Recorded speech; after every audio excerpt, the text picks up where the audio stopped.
With about a month ahead of Washington-Pyongyang talks, key regional players are rushing to have an input before the historic event unfolds. Foreign ministers of Japan and China are already set to meet with their counterparts from both sides.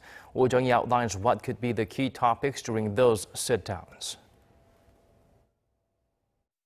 Japanese Prime Minister Taro Kono hurriedly met with his new U.S. counterpart Mike Pompeo in the Jordanian capital of Amman on Monday local time. This to reaffirm maximum pressure on North Korea in order to achieve complete denuclearization, as well as to ensure joint efforts to bring back Japanese citizens abducted by the regime. The meeting was the first between the two top diplomats, coming only 4 days after Pompeo assumed the post of U.S. Secretary of State last Thursday. Diplomatic sources say the meeting was highly desired by the Japanese side and was confirmed only after Kono arrived in Amman. Pompeo was on a four-nation tour through the Middle East. In Washington's negotiations with Pyongyang, Tokyo doesn't want short-range missiles to be excluded from the ban on intercontinental ballistic missiles. Tokyo also wants to see Pyongyang's real intentions.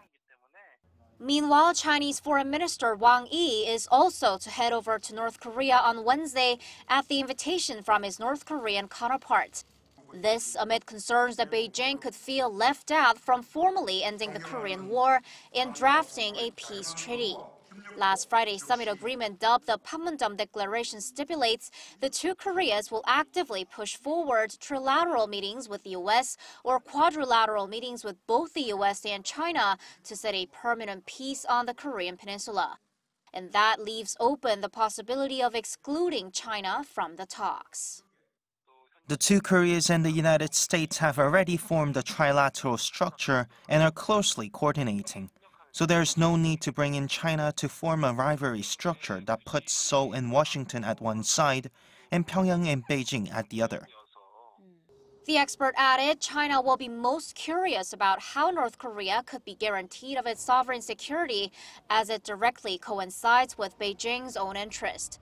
With the situation taking not steps but leaps in terms of denuclearization talks between the two Koreas, as well as between Pyongyang and Washington, China and Japan are in apparent moves to secure their own interests and maintain their influence in the region. Jung-hee, Arirang News.